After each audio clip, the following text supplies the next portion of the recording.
Thunder Rides edad VNC 12 06. hanggang 15, may kanya-kanya ng bebe. Sana all. Pero hindi.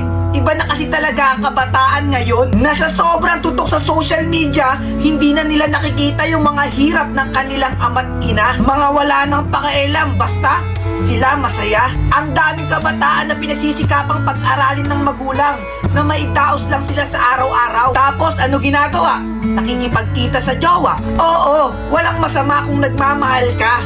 Pero kung ang edad mo ay mura pa, mas unahin mong intindihin at mahalin yung mga taong hirap na hirap kang pag-aralin at pakainin. Oo, kapag nabuntis ka o nakabuntis ka, eh hindi ka naman iiwanan ng iyong ama't ina. Pero yung pangarap nila na sana isang araw ay makaahon sila, wala na. Kasi yung pag-asa, mayroon ng ibang kailangang buhaying pamilya. Kaya habang bata ka pa, pag-isipan mo muna.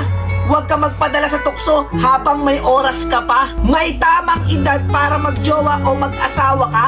Huwag ka magpadalos-dalos na akala mong matured ka na. Dahil tandaan mo na ang mali mo sa nakaraan ay hindi mo na pwedeng balikan.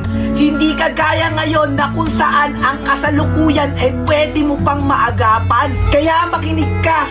Huwag mo na sanang antayin pa na dumating yung araw na masasabi mo na mali ka at tama pala sila.